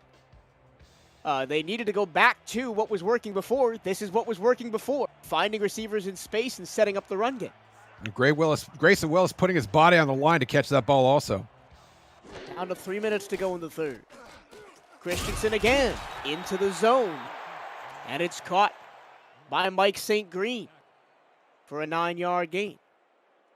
And now Jacksonville knocking on the door, almost in the red zone here. If you are thinking you want to unleash the dragon here a little bit with Christensen, this would not be a bad time to do it before the defense collapses in and you don't have as much room to throw the ball. There's a stack in the box right now for Atlanta. We got 9 in there? 9 in the box, but everybody backs off. It's only a 4-man rush. Christensen avoids it and throws a little jump pass past the sticks.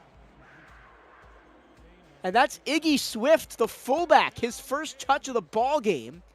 Only got 2 carries last week for 7 yards, only 15 yards on the season before that catch. Yeah, big debut catch, if you will, for Swift. Played his rookie season in London. Has not got a lot of touches here in Jacksonville, but does get one there. Christensen this time can't avoid the rush, and he goes down back at the 20-yard line. Second sack of the game for the Swarm. This time it's Joshua Williams. And Williams, with a nice little move there with the forearm, manages to elude the blocker. And how would you like to have 6'4", 305 pounds laying on the right side of your body, Michael? I wouldn't, which is why I don't play football. I only talk about it. It's a lot safer up here, that's for sure. Jacksonville trying to get back in this ball game after they led 10-0 after a quarter. And have given up 20 straight points to Atlanta. Now working in the red zone, but it's 2nd down and 14. Christensen to the corner route. St. Green wrapped up and taken down from behind the 15-yard line. It'll be 3rd down and 9. Man, I don't think they can throw short of the sticks here. I just think you gotta go routes or long curls. In the way this game has been going, you can't be sure that if you do kick the field goal, that you can get a stop and go back and march to field again for another touchdown. Christensen stands in and throws to St. Green. What a gutsy call and a gutsy first down as St. Green beats Connor Darien one-on-one and moves the chain. What a fantastic catch by St. Green. Finding his way inside, gets inside of Carter Darien, the second-year cornerback, and Christensen puts it right on the money. Only if St. Green doesn't catch that, that's an incomplete. St. Green does catch it, and it's 1st and goal. Now I formation. Jared Willis has the only touchdown of the game for Jacksonville back on their opening drive. He gets the football, he has space, and that space quickly closes up as he only eventually gets 1 yard on the carry. And I know there's a temptation to get exotic here, but I really think that Jacksonville's best bet at this point is just 3 handoffs to Jared Willis. Go right up the middle. Don't get fancy. Lead him with Iggy Swift if you want to. But go straight up the field, right into the gut of this defense.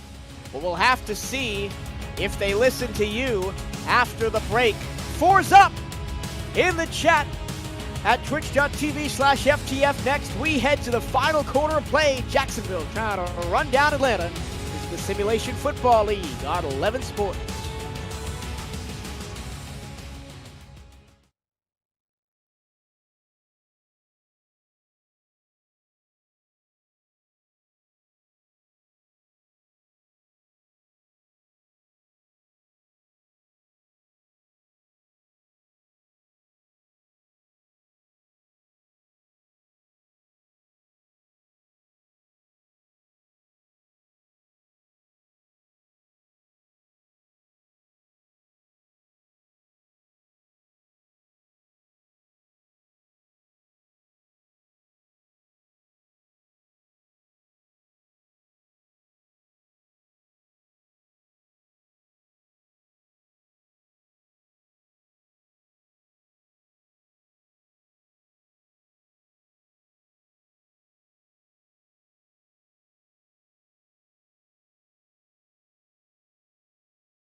Jacksonville in the red zone, trying to make good and close the gap.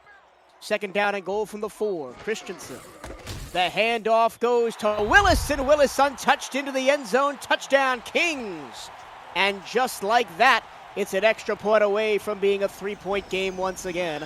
I'm Michael Turillo. Josh Zirkle is alongside me here from Jacksonville, Florida, in this pivotal battle here. And what a run by Willis. They sent Swift out of the flats on a fake. And Willis takes it up unencumbered. Very impressive run. Great job by the Jacksonville offensive line to get their running back into the end zone. And you mentioned the fake by Swift. I had half a mind that they were going to throw it to him. But they did not. Drew one of the linebackers away, and everybody blocking did their job, and Jared Willis just said, hey, that's probably the easiest touchdown I'll get this year. Extra point good by Anthony Cece. 3-point ball game in the 4th quarter, and it looks like we're going to have another game on this SFL Saturday that is going to come down to the wire. Man, it's been a great Saturday of football. That's how we roll. SFL after dark. Yeah, I'll get you your out-of-town scoreboard here after this kickoff. Cece all the way 5 yards deep. Morgan takes it out. Hasn't had the best day, but this time he's going to get up to the 22. His best kick return of the night. You can't run it to the end zone. I'm sorry. Go ahead, Michael. Why don't you do an out-of-town? So here's your out-of-town scoreboard. Sorry, Josh. Earlier today, Fort Worth beat Houston 16-7. Tulsa beat Sioux Falls. The 2-time defending runners-up are now 0-5. Wow. As Tulsa beats them 27-20. LA pulls away in the 4th quarter to beat Vancouver 32-21. And St. Louis comes from 14-3 down in the fourth quarter. As Dynasty goes long, and it's off the hands of Wooding. An incomplete, nice coverage on the play by Alex Bond. But St. Louis comes from 14-3 down in the fourth quarter to beat DC 16-14. St. Louis 5-0, DC 0-5. How about those Gladiators, man? They are a team that has made the playoffs once in the last 6 seasons. And they are now 5-0 with a rookie quarterback. I think parity is a beautiful thing, but I think Sioux Falls being winless is equally shocking, if not more so. Here's Dynasty on 2nd and 10. He aired it out his first time up. Second time he goes a little bit more conservative, and a nice block gives BDG Hollywood a first down. And for all of the praise that Hollywood has deservedly gotten from us in the broadcast booth, he hasn't done a lot in terms of big plays. He's done a lot of this, a lot of, catch and run, 10, 12-yard plays. We haven't really seen him break out a big one. No, and he doesn't have to. He's been the straw stirring the drink. He's the Pistons firing the engine, and he's almost got 100 yards from scrimmage on the day. He's been a big factor why Atlanta's leading right now. Here's again Hollywood. This time can't spin away from the tackle of Jay Martz. I did not expect to call Jay Martz's name as much as I have done tonight. 9 tackles for Mart, the rookie out of Annapolis. The outstanding game for the rookie. Very impressed with his impact that he has been able to put his face on the ball in multiple situations. This time it's a run up the middle for Hollywood. Try to break free towards the line to gain. Can't get away from Mart and Sprouse, who combined to make the tackle. 3rd down and 2. And Mitchell O'Brien, you didn't see it because it wasn't a stellar run, but Mitchell O'Brien gave him an outstanding block in the interior that turned that probably from a 1 or 2 yard gain into something that's going to put their team in 3rd and short. 3rd and 2, Dynasty under center, back to pass, but he's just going to flare it out to Hollywood. Hollywood has work to do, but doing the work once again is Jay Mart. He's been spying Hollywood all night and more than often coming up large as he forces a 4th down. Another blue light special for Jay Mart, the crucial TFL there in the drive. Atlanta looking to add points, and Jay Mart is going to force Atlanta to punt, give his team the ball back. And Jacksonville now with a chance to tie or take the lead. Under 9 minutes to go in the ball game. Chris Smith with a beautiful punt that comes down to the 20, and Mike St. Green can only take it to the 25-yard line. Week 5 on the For the Fans Network brings one of the league's best rivalries to the big screen, with Ramos Lynn's 3-1 Mexico City Aztecs and Mighty RX's 3-1 Florida Storm.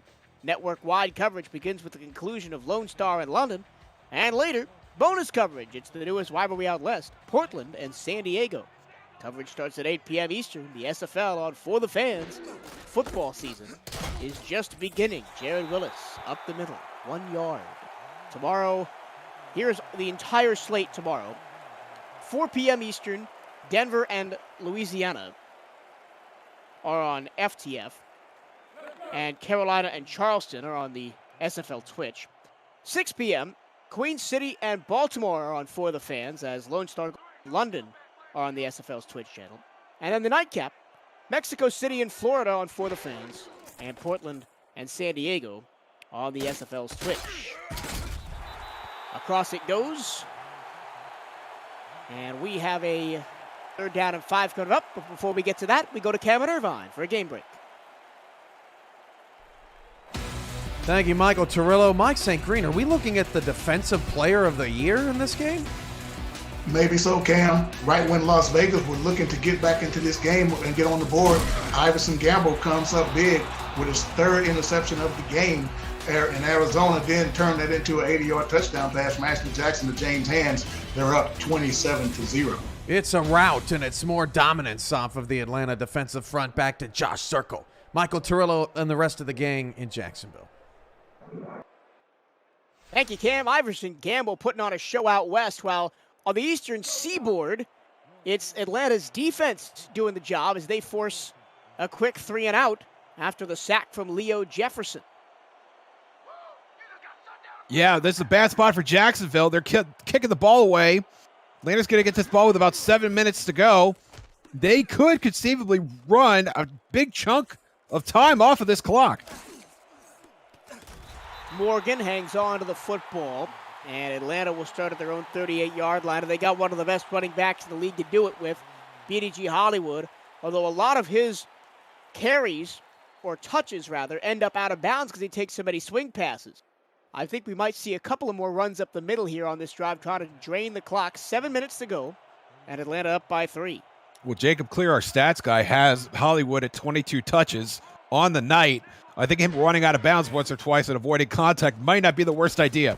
Oh, it's an airmailed interception. Second of the game thrown by Dynasty, and that is not what you want if you're Atlanta. They give the ball right back to Alex Bond, and Jacksonville is basically in the exact same point that they left off just one play ago. And Alex Bond just playing center field here, gets underneath the route, makes an acrobatic catch, and has some blockers to get a semblance of a return. He puts Jacksonville in plus territory here.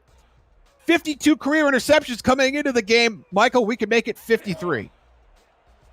I said they were at about the same point that they were when they stopped. They actually gained about 30 yards, making an extended punt for Atlanta.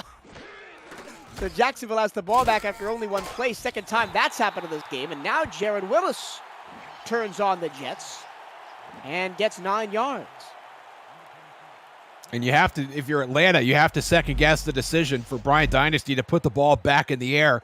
It was outstanding to watch and yielded great results coming out of the locker room in the second half. That situation, not so much. Second down and 2. Christensen to the far side, and it's taken away again. Jumping the route and getting an interception is Blake Hamrick, and it is his third of the season. And that is career interception number 39 for Hamrick. And look at that, just leaps in, one hand manages to palm that ball and bring it into his body. And he bails Brian Dynasty and the Atlanta coaching staff, quite frankly, out of a terrible decision to let Dynasty throw the ball there. And now Atlanta has a chance with 6.5 minutes to ice this game, Michael. Surprised they came out throwing on the last drive. They've got trips to the right now. And Dynasty's going to throw again against the four-man front. And he almost threw another interception. You got to be kidding me. In and out of the hands of Rain Rie. I think that's his second drop of the night. Didn't he drop one in the first quarter in the red zone? I think that was Michael Sprouse, but nevertheless, Rie missed an opportunity to grab a pick six right there because there was nobody in front of him. And I think that might have been what stopped him because his brain was already in the end zone. His brain should have caught the ball. He just got to get the body there. Oh, that was a bad pass. And BDG Hollywood had to get back to corral it and then got rassled up himself for a loss of 3. And that was our boy, Jay Mart, who's just been all over the place. He's been knocking down passes. He's been sacking the quarterback. He has been getting some TFLs. He actually does not have a sack yet for this game, but he's playing an outstanding game for his Jacksonville Kings so far. 3rd down and 13 after the loss. Dynasty forced to roll to his right. He throws another pick, and this one might go the other way. 15, 10, 5. You can put it on the board. It's Jay Mart. He's having the game of his life. He's got his first career pick six, and Jacksonville takes the lead. Another blue light special from the rookie, capping off an outstanding game and giving Jacksonville the lead. Look at this, gets under the route. It's Jamal Wooding, and Mart just jumps up and takes the ball away from him. And he's got a lane, and he's off to the races. It's checkout time for Jay Mart and the Jacksonville Kings. Career pick six, also first career interception for Jay Mart as he rumbles into the end zone. Are we witnessing the next breakout star on defense in the Simulation Football League? Yeah, Iverson Gamble is making all sorts of highlights in Arizona tonight. How about Jay Mart here on the East Coast? It's 24-20 Jacksonville. with 5.5 to go. Holy, and might I add, moly. This game has had so many twists and turns, ebbs and flows, and we still have over 5.5 minutes left. This thing's not over, Michael. I have no idea what's going to happen next. Mentioned in the out-of-town scoreboard, we have had only great games today. And we might have just saved the best for last here in primetime on 11 Sports. You thought Vancouver and Los Angeles was great. You ain't seen nothing yet. Morgan back past the 20 to the 22-yard line. Atlanta has, I think, gone a little bit crazy here in the fourth quarter. Even down 4, I think they might want to slow it down. Well, now the calculus changes a little bit because they need a touchdown. When you had a 3-point lead or a 7-point lead, you could afford to run the ball a little bit. The swing passes to Hollywood, I think, are still in play for this offense, but I would avoid runs to the middle. You want to conserve time here at this point, and that's new compared to what they were doing on the last drive. Jacksonville stacks the box, but only rushes 3. Dynasty goes long, and it's intercepted again. He undersold the deep route to Wooding, and it's taken away by Bernard Gooden, his second of the night, and Dynasty has now thrown 3 interceptions. And it's hard to pin this one on Dynasty because you watch, that's bobbled. I take that back. I thought that was bobbled by Chisholm there, but that was an underthrown ball. It should have been out where the receiver or nobody else was going to catch it. Good and right in the area. He was in double coverage. That's a good interception by Jacksonville, but a really, really interesting decision by Atlanta. Yeah, I'm not sure why you air the ball out when you're consistently getting 9 to 12 yards from Hollywood every time out of the swing pass, and now Jacksonville can try and salt this game away with swings of their own, and Willis picks up 9 before he is clobbered on the far sideline. Very similar numbers for our 2 quarterbacks tonight, but they've gone about it in very different ways. Dynasty has aired the ball out mostly in this second half, and Christensen has been very conservative. Yeah, dink and dunk, sometimes it sounds like a pejorative, but I think that's exactly what this quarterback and this offense needed to do, and it's been effective for him. Well, the pick 6 certainly helped, but now they got a 4-point lead. Hand off Willis, can't get there, it'll be 3rd and 1. Here's the current Atlantic Division standings. Jacksonville in a battle with Charleston, Florida, and Carolina. Do not count out the Skyhawks as they play tomorrow. Florida plays tomorrow. And a huge matchup with Mexico City. They could go to 4-1 after getting absolutely obliterated in their opening contest against Lone Star. I was there on the call for that one with Benji. Mattson, tough call on 3rd down, but Christensen is bailed out by Jared Willis as Jacksonville moves the chains. Now we're under 5 minutes to go, rather.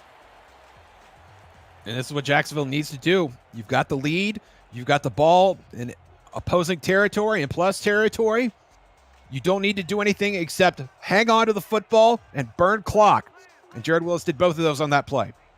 Atlanta still has 3 timeouts plus the 2-minute warning. This is not over by any stretch of the imagination, but points here would really put a damper on Atlanta's hopes of coming back in this game, and it's another fantastic swing pass to Jared Willis. He does stop the clock with 4:14 to go after the gain of 5. Yeah, Kwana Shine did a good job of getting him out of bounds when he came over to help make that tackle. And again, you got to be thinking 4-minute offense here. You could run another 30, 35 seconds off the clock if all you do is fall down in bounds. Kwana Shine, second all-time in total tackles, 1,192 coming into this game. He trails only the legend, Hall of Famer Eddie Gage, with 1,278. Great pass to the far side, short of the sticks for Grayson Willis. Haven't called his name in a while. In fact, all of the wide receivers for Jacksonville have been pretty quiet tonight, except Ken Gossett. And now you got a 3rd and short. You got to be thinking you could trot out Anthony Cece and make this a 7-point lead if you don't convert. 3rd and 1. Alone in the backfield is Jared Willis. They've got 2 wide receivers out there to the right. It's going to be a throw. Christensen airs it out, and it's off the hands of the intended receiver. And that is Jason Stackhouse, the backup tight end. And I have question marks about every facet of that play call. And Stackhouse pretty much had to play defense to prevent that one from being intercepted by Moose Papineau. Yeah, that didn't fool anybody. Stackhouse, the double coverage. And that ball tipped in the air, and I thought we were going to see yet another interception. But they avoid the sack. They avoid the interception. And now we're going to see Anthony Cece do what Anthony Cece does and boot it from long range. He hit 350-plus yarders in the snow last week. This 41-yarder in the warm, the 55-degree Florida winter is good. Make it 46 yards. And Anthony, the automatic CC, strikes again. And now if you're Atlanta, this doesn't really change much for you. You still have to go down the field and get a touchdown. The only difference now is that you'll be making if you do find the end zone, you'll be making a decision on whether to kick it for the tie or go for 2 and get the win. You got 3.5 minutes here. That is plenty of time, but you are out of margin for error. You cannot make any more mistakes. You cannot turn the ball over again, and you certainly cannot turn it over on downs. 4 interceptions for Dynasty on the night, 3 of them in the second half, 2 of them in the last 5 minutes. That last drive for Jacksonville, 7 plays, 23 yards. And a big chunk of change off the clock. 3.5 minutes to go in the fourth quarter. Atlanta down 7 with a second-year quarterback in Brian Dynasty trying to run the 2-minute offense and get the back of the game. Remember, they don't have one of their 2-star wide receivers. Siege Falco out with an arm injury, will not return to the game. A 3-man rush for Jacksonville. Underneath the pass goes. It's complete and more. And getting out of bounds past the sticks up to the 33-yard line. Nice catch and run by Chisholm. Yeah, outstanding start to the drive. Chisholm with a catch and run. And Stuccolomano looks like was there, or on the coverage rather. Now he actually gets him out of bounds. But Chisholm managed to leap over 2 defenders to bring that ball in. And now Atlanta has themselves a fresh set of downs. Lou Chisholm, 3 receiving touchdowns on the season. Will he be the one to get into the end zone for Atlanta with 3.5 to go? Dynasty takes the snap. Plenty of time to throw, goes underneath into triple coverage, and somehow Chisholm finds that one. I held my breath on that catch. Yeah, only a 4-yard gain, an up-tempo offense now for the Swarm. Plenty of time for Dynasty. He airs it out. It's over the head of his intended receiver, Casey Morgan, and it's 3rd and 6. Remember, they got 2 backups in there. They got Casey Morgan and Devin Lee in for Siege Falco on these 4 receiver sets. And their only other option is Jamal Wooding, who is a very good option, don't get me wrong, and then Will Todd, the rookie tight end, taken 14th overall, did not register a catch last week, and it looks like he may not register a catch this week either. Nope, no catches, no targets for Will Todd tonight.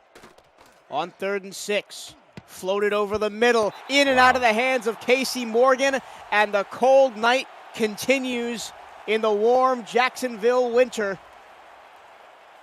And that's where you really miss. 4th down miss. and 6. Excuse me, Michael. That's really where you miss Siege Falco, as you said earlier. You're leaving that catch up to a non-contract player in a dicey situation, and it looks like Atlanta's going to punt here. They've got 3 timeouts plus the 2-minute warning. They're going to trust their defense to get a quick stop. Chris Smith barely got that away. The snap wasn't the best. It's a decent punt, comes down to the 25, and St. Green actually goes back, only gets up to the 29. So now it is up to the Atlanta defense to try and get one more stop, and Christensen and company will try and salt the rest of this clock away with 2:54 to go. And if you're Atlanta, I would really think about using a timeout or 2 before the 2-minute warning. And then when that 2-minute timeout does come, you've got a little more time to play with those stoppages, as opposed to waiting to the 2-minute and then using timeouts. Christensen underthrows the receiver, which is Gossett. He had pressure in all sorts of places coming from the backside. Joshua Williams was in there. And Blake Hamrick, who already has an interception in the fourth quarter, knocked the pass down. I'm trying to just yell from the press box down to Frank Gooden on the sideline. What are you doing? Run the football, my man. You're 2.5 minutes to go from your 100th franchise win. And you just saved Atlanta a timeout. Christiansen going to throw again, but this time it's a de facto run to Willis. Willis stays in bounds on the tackle from Miraculous. And they will let that run, but I don't think they're going to be able to wait until the 2 minutes to run a play. I think Jacksonville is going to have to snap the ball on 3rd and 6, and then we'll get to the 2 minute. But that opens things up for Jacksonville as well, too, because there's no incentive to run it because the clock is going to stop after this play either way. If Atlanta can get a stop here, they will have played it into their hands perfectly. Then they'll have the 2-minute warning and 3 timeouts on offense. Jacksonville try to extend the drive and force Atlanta to use some of their timeouts after the 2-minute warning. Christensen to the far side, and guess who? It's Ken Gossett that bails out his longtime friend and quarterback and moves the chains up to the 46-yard line. We will take a break after this replay for the 2-minute warning. Gossett just wide open in the flat. Now we head to a break. After the break, Jacksonville tries to win their 100th game in franchise history. This is the Simulationfl on 11 Sports.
Back in Jacksonville, Florida, the Kings try to win their 100th game in franchise history, all 100 of them, under the watchful eye of owner and head coach Frank Gooden. From Tallahassee to Jacksonville, from the Pride to the Kings. And with 2 minutes to go, they can just run this out as Christensen in the flat to Willis. And now Atlanta's got to start burning timeouts, and they got to turn the ball over quick. And Jacksonville seems comfortable with the risk of putting the ball in the air to get it to Jared Willis. Willis stays in bounds. And if they do that 2 more times, I don't think Atlanta's going to have a shot to get the ball back. The Jacksonville franchise, remember they used to be Tallahassee for the majority of their lifespan. This is their 151st game played in history. As Christensen, again, Willis, barrels over a defender and drags 2 more for a first down, and I think that might just about do it. Jared Willis with the dagger, and fittingly enough to do it on the swing pass play, runs over a tackler. That's Moose Papineau. If you have a name like Moose, you should be the one getting trucked over.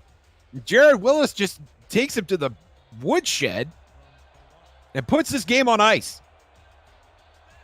Jacksonville's done the calculations. They're into the best formation in football if you've got more points than your opponent. The victory formation, Atlanta will ceremonially burn their final timeouts, but in the 151st game in their SFL journey, they will get their 100th win. They only trail Queen City and Arizona in terms of overall games played. Arizona, of course, is the only franchise to still be around since SFL Season 1. They used to be the Oklahoma City Renegades. And Queen City Corsairs, the winningest team in SFL history with 4 championships. They also used to be the New York Knights. And the former Tallahassee Pride turned Jacksonville Kings meet a remarkable milestone here on their home turf tonight. Mark down the date, the 20th of February, 2021. And a well-deserved win for this team. They had a great game plan. Christian Christensen executed it very well. They didn't get aggressive, more so than they probably should have. Jared Willis carried the day and carried his team to their 100th franchise victory. I just realized that this will not run out the clock. Jacksonville's going to have to punt with about 30 seconds left. Oh. Leave the champagne on ice for a minute. Yeah, put it back in the bottles, or in the cases in the locker room, because it looks like Bryant Dynasty might get one play. Howard McCoy from the 45 kicks it. It bounces at the 10. It goes into the end zone. Now that's borderline inexcusable there. That's special teams malpractice by Corey Mickens. Or excuse me. I believe that was Jason Stackhouse.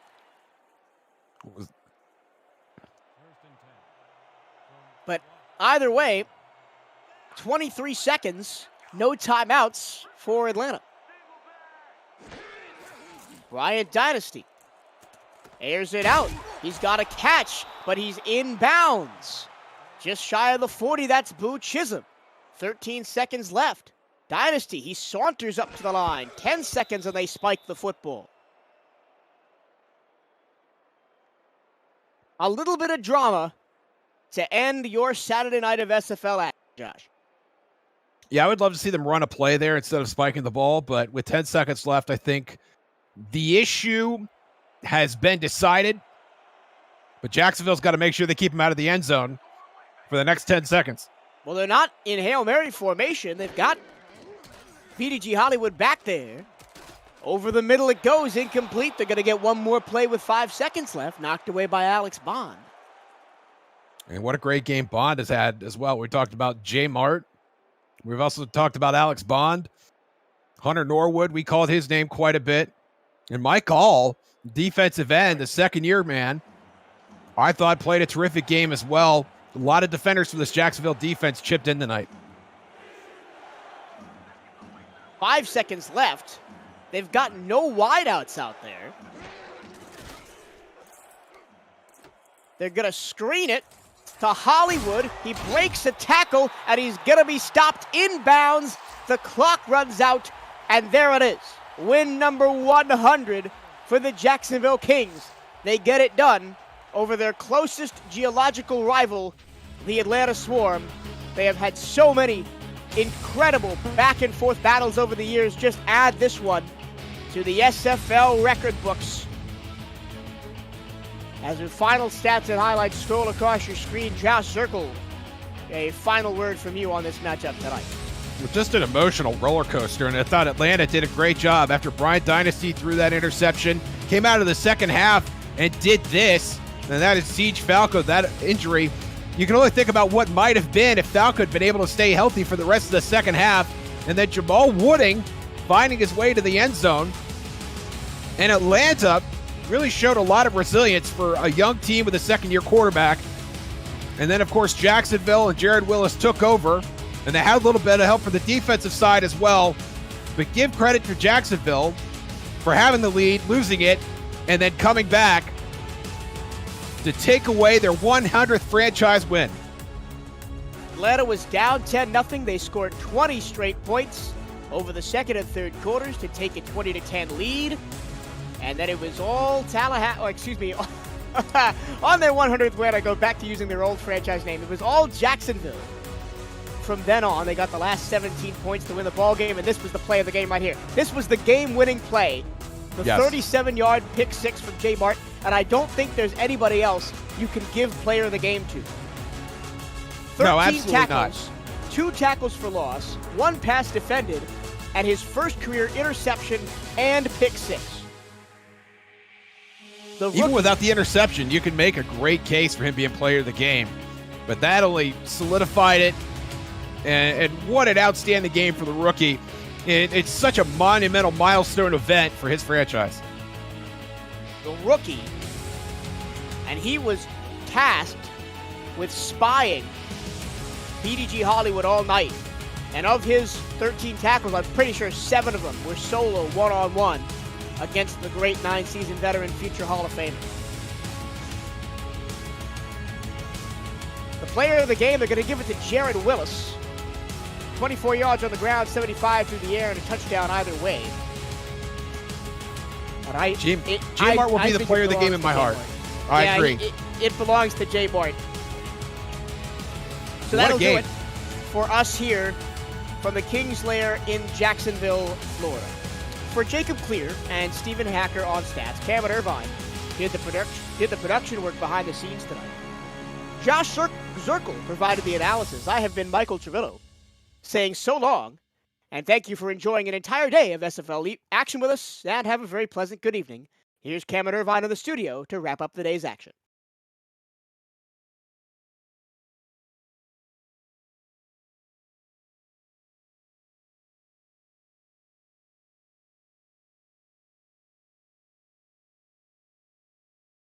I didn't.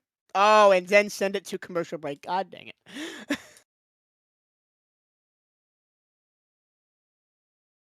I didn't get a blowout. Yay.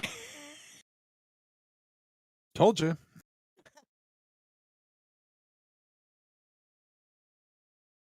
Also, I feel like I'm going to call it an Atlanta game next week, just because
And welcome back to SFL Studios for the SFL's post-game update. He's Mike St. Green. I'm Cameron Irvine. That may have been a career high for receptions for Mr. Mike St. Green. We'll have to check on that.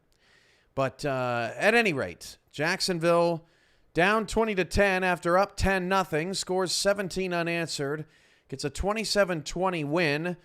They are able to keep pace in a very competitive Atlantic division where all the teams are 500 or above. And if Carolina wins tomorrow, they'll all have a winning record. So, Mike, your takeaway from Atlanta-Jacksonville tonight was what? Wow, a game of runs, Cam. Jacksonville jumped up 10-0. Atlanta, came storming back, took a 20-10 lead at one time, and a huge fourth quarter from the Jacksonville defense, really, that put them over the top in this game. Jay Mart had a huge game today from the rookie. Pick six, 11 tackles, big game from Jay Mart on the Jacksonville defense. And we didn't go to Arizona, Vegas for bonus coverage because this was a blowout from the opening coin toss, 37-14. Vegas is making it look better, but what happened to Vegas? They've lost 3 in a row, and now Arizona's 2-3. Denver's the only team with a winning record in the West, and they're running away with it.